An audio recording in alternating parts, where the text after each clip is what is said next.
السلام عليكم، ازيكم؟ عاملين ايه؟ يا رب تكونوا بخير. ورجعت لكم النهارده بوصفه جديده ومختلفه، تقريبا ما قدمناش على القناه شرب، فحبيت النهارده وصفه الشوربه تكون سريعه جدا، اقتصاديه جدا، وكمان لذيذه جدا. هي شوربه الشوفان. شوربه الشوفان مكوناتها سهله، وان شاء الله تكون متوفره عندكم. هو بس اللي هنحتاجه كمكون رئيسي الشوفان.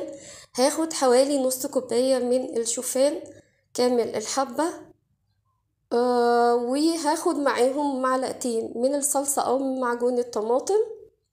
كمان هحتاج جزراية متوسطة، بصلاية متوسطة، وطماطماية متوسطة، وحوالي من 4 ل5 فصوص توم حسب الرغبة. وهحتاج في البهارات معلقة كبيرة من الملح، نص معلقة فلفل، نص معلقة أورجانو، نص معلقة كمون، نص معلقة بابريكا حلوة، نص معلقة بابريكا مدخنة. ممكن نستعمل واحد بس فيهم، و7 بهارات. واللي بيحبها سبايسي هيحط شوية من البابريكا الحارة. لحد كده الأمور تمام. هنيجي بقى بالمكونات بتاعتنا اللي هي الخضار. هنقشر الجزر بتاعنا، وهنفرم الثوم بتاعنا فرم كده متوسط يعني. لأن احنا هنحط المكونات كلها مع بعض على النار، يتسلقوا مع الشوفان، فمش محتاجين ان احنا يعني نقطع قطع صغيرة قوي. نفس الشيء بالنسبة للجزر، بالمبشرة افرمه، بالميكسر نقطعه كده سريعا بالسكينة المتوفر. انا عشان شغالة كله تقطيع، فخلاص يعني بقطع كله بالسكينة، وبحط في الحلة بتاعتي كل المكونات. حطيت البصل كده، احنا معانا الثوم والجزر والبصل. هيفضل الطماطم.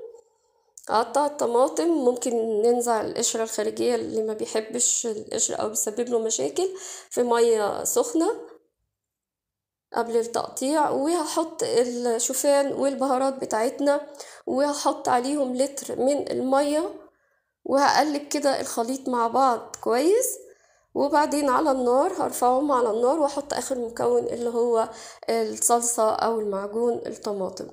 هغطيهم اول ما احس انها بدأت هتغلي، اشيل الغطا لانها بتبتدي تفور فممكن تبهدل الدنيا. بنشيل الغطا ونستنى عليها حوالي 10 دقايق ل12 دقيقة بالظبط. بتكون كده خلاص استوت. بقوم بالهاند بلندر او في الخلاط اميكس الخليط كله مع بعض. كده الشوربة عندي بقت جاهزة. هحط بس اخر حاجة اللي هي معلقتين من الزبدة. واللي حابب بيحب طعم الكريمة فيها ممكن يحط لها كريمة، بتبقى غنية اكتر. بس انا لحد كده بحس ان هي التست بتاعها حلو قوي. ولو متوفر كريمة ممكن احط. فانا دلوقتي هحطها في البولة بتاعتنا للتقديم. اثناء ما بغرفها بقى ممكن كمان اديها على الوش كده رشة زعتر. لو في فريش يبقى كويس، فبرضو بيبقى ساعة التقديم حلو قوي. مع عصرة ليمون. نحطها بقى مع اي نوع خبز متوفر عندنا. صدقوني وجبة مشبعة جدا، يعني ممكن حتى لوحدها كده هي تشبعنا. مع الخبز هتبقى غنية كتير ومشبعة. بصل اخضر، جرجير متوفر عندكم. اتمنى يا رب تكون وصفة النهاردة عجبتكم وتكون سهلة في التنفيذ، ويا رب تقدروا تنفذوها وتقولوا لي رأيكم. وما تنسونيش من السبسكرايب واللايك والشير. والسلام عليكم.